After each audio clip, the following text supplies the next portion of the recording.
Isama na din natin itong mangga. Mangga po ito saka bagoong isda. Yan. Sobrang sarap nito. Bagoong mangga. Yun ay magluluto ko ng bagoong mangga. Kaya ang ilalagay kong bagoong isda. Ang sarap ito paghaluin.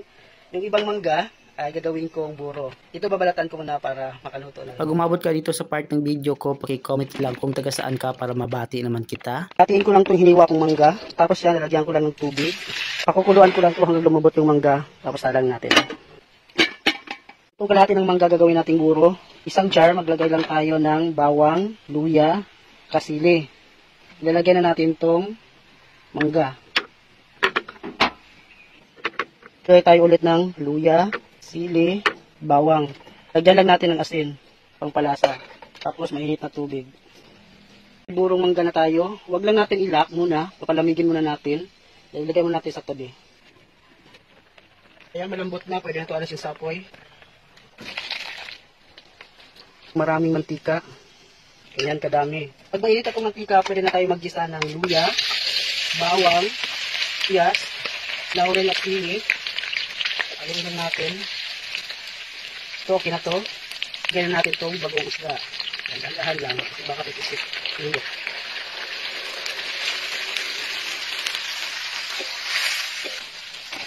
Tama na rin natin itong mangga na pinakuluan natin kanina. Halo-halo lang. Dapat itong mangga, durog na durog. Kaya yan, tatakpan lang natin. Dahil mamaya, lalagyan natin ng pampalasa.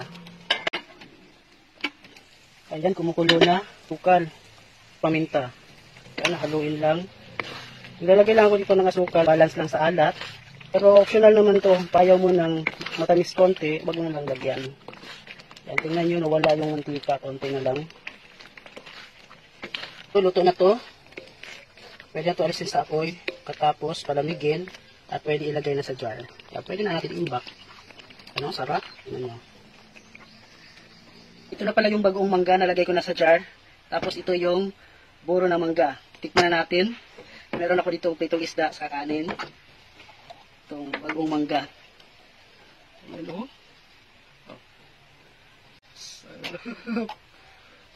Excited. Ito maganda to mga 15 days. Masarap kainin. Pero try na natin ngayon kasi meron tayong bagoong mangga. Dahil napuhos pa.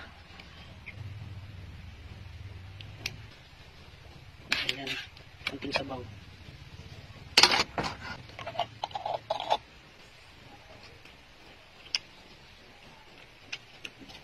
Sarap.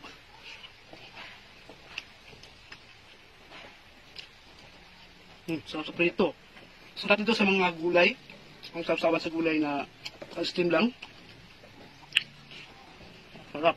Pag gusto nyo magaganitong video, paki-share naman at paki-follow nyo na rin ako. Hanggang dito lang, maraming salamat sa panonood.